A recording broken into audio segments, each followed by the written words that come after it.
All right, welcome to another edition of our brunch. We, of course, here's again the way if you want to support Art Brunch. There are costs involved with this, as well as church is looking into trying to find money next year to make this a part-time position, what I do. So that would be wonderful if we could eventually do that. So your support would help make that possible. If you click on the donate button, you'll be brought here and you can click on Off-Broadway Arts in the drop-down menu. All right, we continue our series on the art of wisdom, going in roughly chronological order here. So we are on the Buddhist tradition now. Let me begin with a quick overview of the story of the Buddha.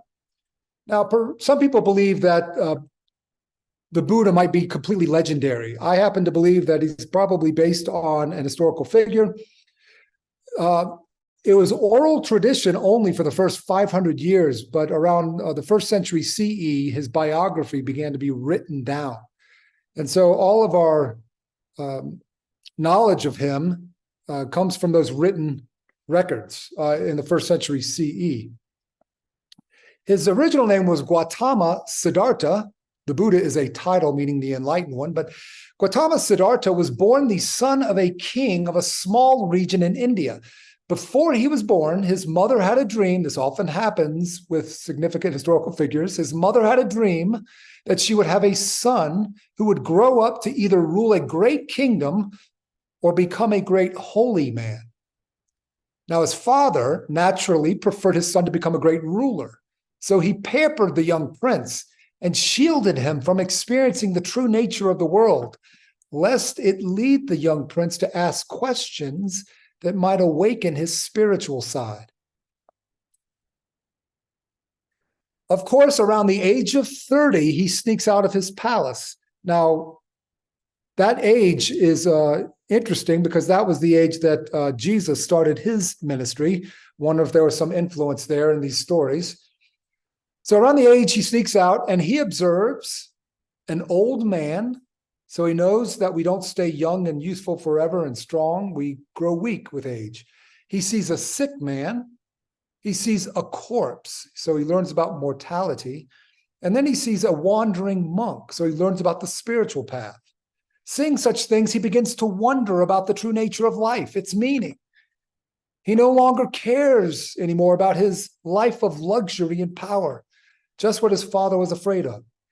And so he decides to leave the comfortable life of a prince and follows various spiritual gurus. Dissatisfied with all of their teachings, after many years of studying with them and training with them, he eventually discovers his own path that leads to his enlightenment. Now, so far, he has experienced the life of indulgence as a prince, but he's also experienced the ascetic life as a spiritual seeker. But his enlightenment is the path of a middle way, neither indulgence nor austerity. This sculpture depicts the Buddha giving his very first sermon, the famous sermon in the deer park at Sarnath. In that sermon, the Buddha delivered his foundational teachings, which are called the Dharma. Here's the definition. Dharma in Buddhism means the nature of reality regarded as a universal truth taught by the Buddha. The nature of reality. Now, sometimes it's translated as law, like the law of reality, or simply the teaching. In this sculpture, the Buddha is seated in the lotus position with his hands in a very specific position known as the mudra of turning the wheel of Dharma. Turning the wheel of Dharma. That's what that hand position symbolizes. Turning the wheel is a metaphor for the setting in motion of new teachings. He is delivering his first sermon in this relief to 5 fellow seekers who have just mocked him for eating. There is also a kneeling woman and child present. These 7 figures are pictured on a much smaller scale directly below the Buddha. You see them? Oh, let me go back here real quick. Now, why are his friends jeering at him for eating? Why are they making fun of him? Because his friends all believe in asceticism or self-mortification. as necessary for the path to enlightenment. As nearly all spiritual paths in India taught, these spiritual ascetics believed that this physical reality was something one needed to escape from in order to stop the cycle of rebirth. The only way to do that was to deny oneself all physical pleasure. This is what they believed, including the pleasure of just a normal meal. Before he was enlightened, the Buddha himself emaciated himself on a diet of 1 grain of rice a day. 1 grain of rice a day. But then a young woman named Sujata fed him, and his eyes were opened. And so the Buddha is about to teach his friends the middle path. Once he has finished with his teaching, his mocking companions will become his first disciples. Now look closely at the bottom of this relief. Notice the object in between his friends, right in the middle there. It is called a Dharma chakra. Dharma chakra. The Dharma chakra is perhaps the most significant symbol of Buddhism. Here's another relief of it. It means the wheel of Dharma, or the wheel of the law of reality. Most versions of it contain only 8 spokes, representing a specific part of the teaching of the 4 Noble Truths. Here's another Dharma chakra from Karnak Sun Temple in Orissa, India. It shows the 8 spokes. So let's get on to the specific teaching to which this Dharma chakra refers. Now, there are many sects of Buddhism. I need to say this right up front. There are many sects of Buddhism, just like there are many varieties of Christianity. What I will share with you today is the part of Buddhist teaching that most practitioners share in common. It is supposedly the content of his very first sermon. Now, like I mentioned earlier, the way of the Buddha is the middle way between overindulgence and self-mortification. I think it does often seem, even today, that we are presented with the extremes as the path toward truth, happiness, and meaning. Think about the dominant messages we receive in advertising and movies and best-selling novels. Isn't the message mainly that satisfying all of our physical desires is the path to a happy life? Isn't that sort of a dominant message? And at the other extreme, we are familiar with the puritanical understandings of the spiritual life that tell us if we are having fun, it must be wrong. Well, the Buddha discovered a different path, avoiding these extremes. The middle way, which he taught, is not simply the path between deprivation or indulgence of physical desire. It can also mean the middle way between extreme attitudes and perspectives. The middle way between extreme attitudes and perspectives. Think about our current social and political climate. Think about what is happening on our college campuses. It doesn't appear to be a middle way. It's extreme. Now, notice in this image, before I move on, that the middle way is not simply the space in between extremes. The middle path is the higher path. It's not simply in between asceticism and indulgence. It is the higher path. It's way above them. All right, on to the teaching. In his first sermon, the Buddha taught his disciples the 4 Noble Truths. The truths are the truth of suffering, the truth of the cause of suffering, the truth of the end of suffering, and the truth of the path that leads to the end of suffering. Let me explain these real quick. The first truth teaches us that life is dukkha. Life is suffering, as most people translate the word. But that is a harsh way of interpreting dukkha. It actually is better translated as dissatisfaction. Losing a loved one is dukkha, yes, but so is getting stuck in traffic. Even positive experiences are also pregnant with dukkha.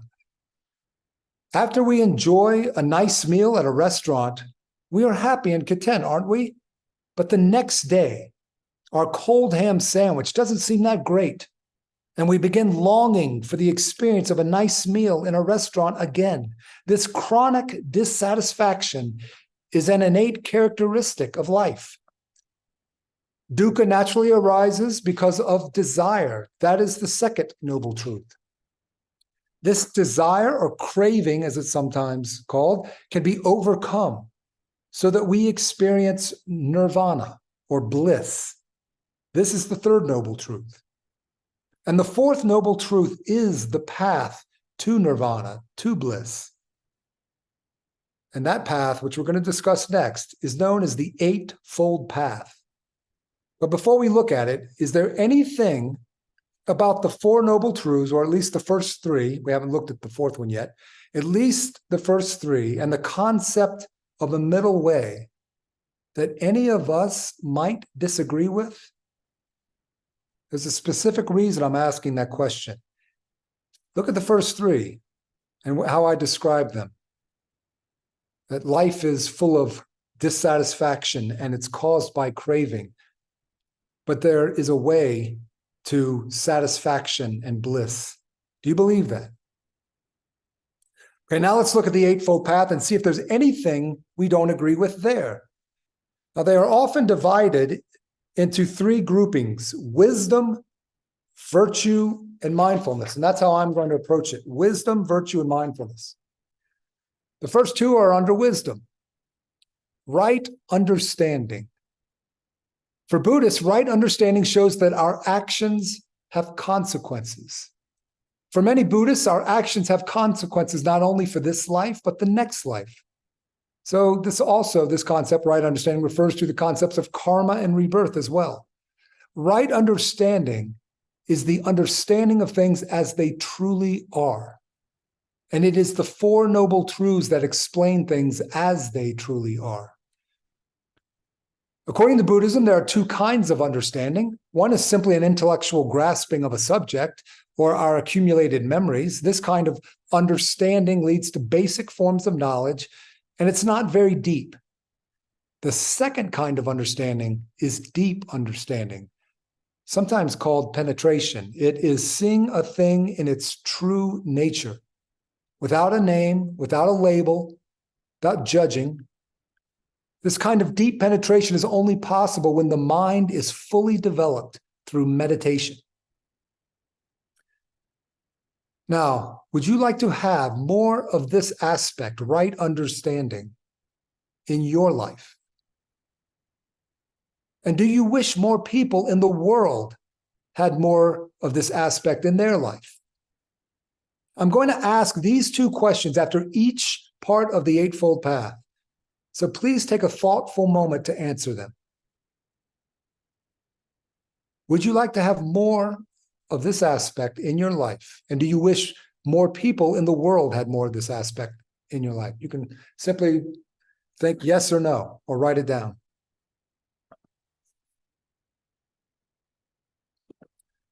Oops, let me go back here. All right, the second one is right thought. Sometimes this is described as right motivation. We know our thoughts are right when they lead to right actions, which we will look at in a second.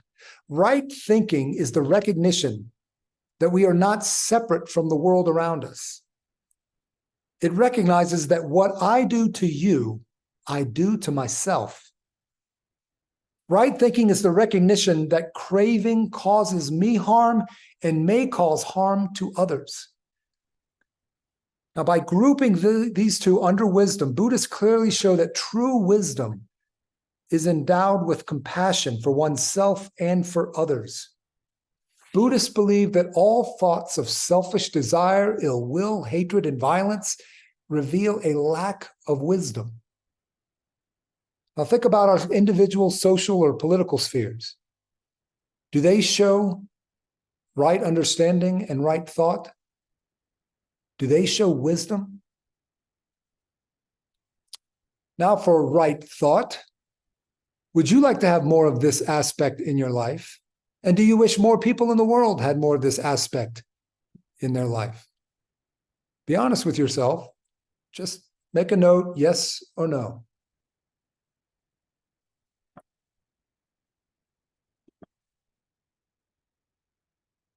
The second group is virtues, grouped under virtues, expresses the Buddhist principles of universal love and compassion for all living beings. I stress all living beings. That includes animals. So Buddhists are usually vegetarians. Let's look at this. Right speech. Right speech means refraining from telling lies, from gossip and slander and talk that may cause discord or disharmony among individuals or groups of people. We should refrain from all speech that is harsh, rude, impolite. But we should also refrain from idle chatter or any useless babble. And I'm afraid I'm often guilty of that last one. How about you? By avoiding such talk, we naturally lean towards speaking the truth. Our words will tend to be friendlier, pleasant, gentle, and more meaningful. Our words will be more useful to others and to ourselves. And if we find ourselves unable to say something useful, we should maintain a noble silence. So I ask you, would you like to have more of right speech in your life? And do you wish more people in the world had more right speech in their life?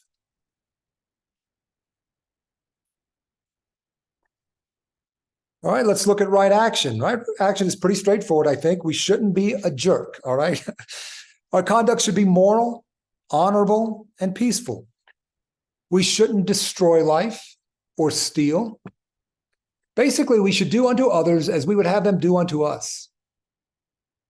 Now, a good test of whether we have right action is, do others look at us and see an honorable person or not? What do people see when they look at us? Again, I ask you, would you like to have more of right action in your life? And do you wish more people in the world had more right action in their life? Yes or no?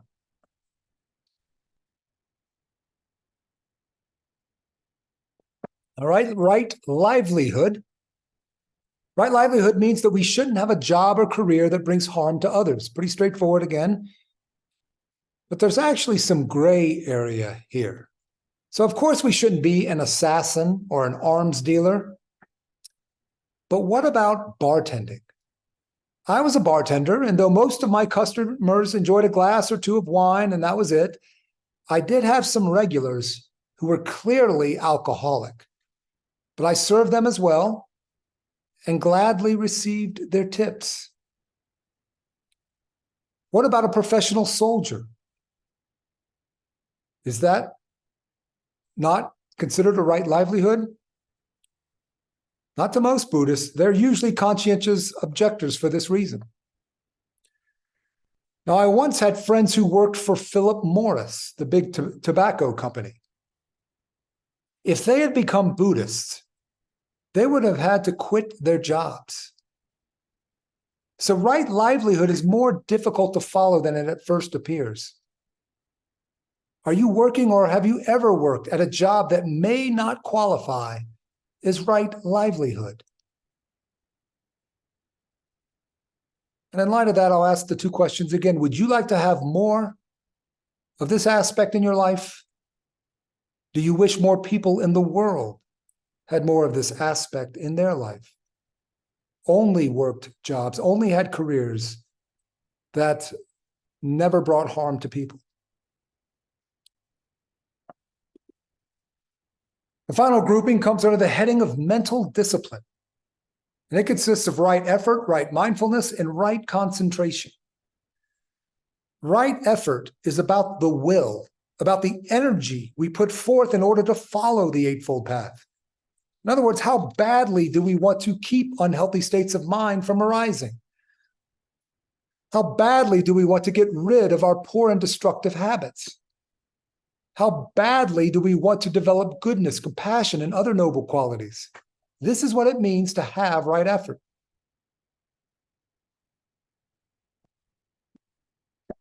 Again, would you like to have more of right effort in your life? And do you wish more people in the world had more right effort in their life? Right mindfulness is to be continually aware and attentive to the sensations and feelings of the body, aware of the thoughts and sensations of the mind.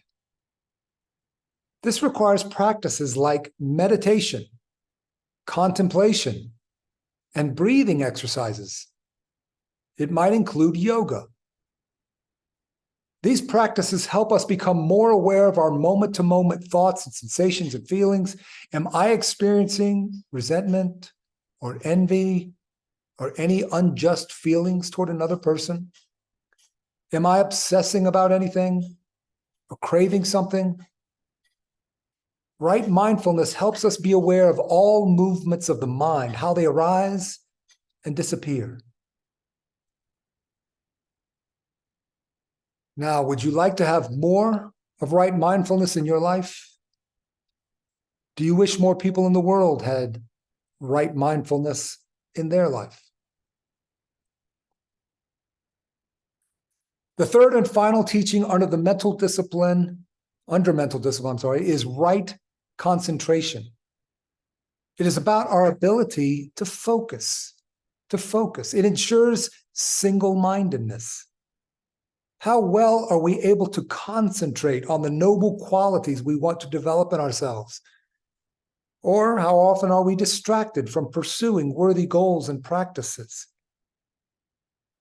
Concentration, right concentration. Would you like to have more of this in your life? Do you wish more people in the world had this in their life?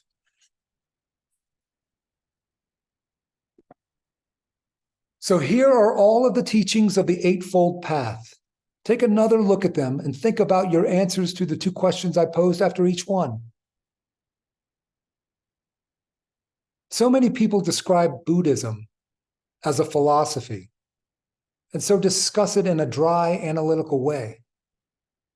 But Buddhism is a way of life. The Buddha gave his teaching for the good of the many, for the happiness of the many, out of compassion for the world. It is a path leading to the realization of ultimate reality, to complete freedom, happiness, and peace through moral, spiritual, and intellectual perfection. From this brief summary of the Noble Eightfold Path, we can see that it is a way of life to be followed, practiced, and developed by each individual. It is self-discipline in body, word, and mind. It is self-development and self-purification. Now, there are certain types of Buddhism that involve belief in prayer, worship, or ceremony. But I have presented only the foundational principles of Buddhism, which have little to do with what may popularly be called religious. But many religious people are drawn to Buddhist principles, so much so that they refer to themselves as a Buddhist Jew or a Buddhist Christian. Have you ever heard terms like that? Now, some of you, just offhand here, this is kind of off subject, some of you may recognize this work. It hangs at the Petit Palais in Paris. You may have walked right by it. All right. My final question for you. Would you say that you are attracted enough to most of the Buddhist teaching, maybe not all of it, but most of the Buddhist teaching on the Four Noble Truths and the Eightfold Path to identify yourself as a Buddhist, maybe with a hyphen, but Buddhist nonetheless? Or maybe you're more comfortable with just identifying yourself as a curious investigator of Buddhism. I'm curious to know how attracted you are to this philosophy and religion. Some sects of it are religious. So thank you very much. I'm going to open it up also. Marco, you can chime in whenever you want to, but Marco is a practitioner of Buddhism, a particular brand of Buddhism that he will discuss that's become very popular in the West. A lot of famous people practice this brand of Buddhism. But anyway, I'll open it up to everybody and love to hear your thoughts. Floor is open.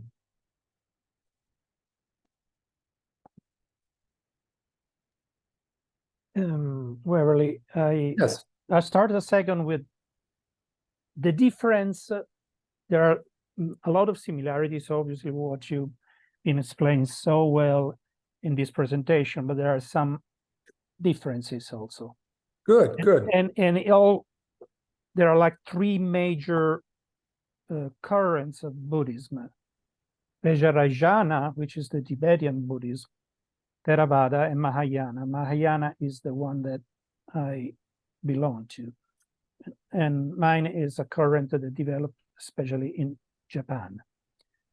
And this all that you said is true, is part of our studies also. But for us, there are a lot of differences also. For us, the basic law is the law, which you said in a way, of cause and effect. Whatever we put in our actions, thoughts, has an effect. And that effect will wait on us in the present and in the future. Is this your branch defines karma, cause and effect? Yes, karma is exactly cause and effect. Okay. And the great difference is, for example, the Vajrayana, the Tibetan Buddhism, says that the possibility to change your karma requires, it's almost impossible, requires perfect enlightenment, or requires centuries of reincarnation. We say absolutely the opposite, even because that is what Shakyamuni's Buddha, stated in the Lotus Sutra, which is the most important of the oral and then transcribed version of what his teachings are, is that we can change our karma in our lifetime. So that is the great revolution of our Buddhist group. Yeah, that's probably why it's become popular in the West too, I would say. Yeah, but it's serious, not easy. It's kind of complicated story, but we can do it. You can change your destiny. You can start your human revolution in every moment, and from that moment on, you can change your karma. And the other difference is that, especially with the Tibetan Buddhism, in which earthly desires are considered an obstacle. That's why they, like you said, sometimes they fast, monks abstain from any kind of physical pleasure, this kind of stuff. For us, it's different. We say that desires are enlightenment, which doesn't mean that, just go there, happy, sex, drugs, and rock and roll. No, it's a completely different story. Desires are part of us being human beings, a part of being a human being. We cannot pretend that they do not exist. They do exist. The issue is not being dominated by them. Let me ask you, dukkha, how would your branch define the term dukkha, which is often translated as suffering and caused by craving, desire? Being dominated by desire creates suffering, But you can live with desires, with not, obviously, like you say, always middle way, Normal desires are part of being a human. Important is never being dominated by this desire. Accept them and move on, really. Move on and move forward.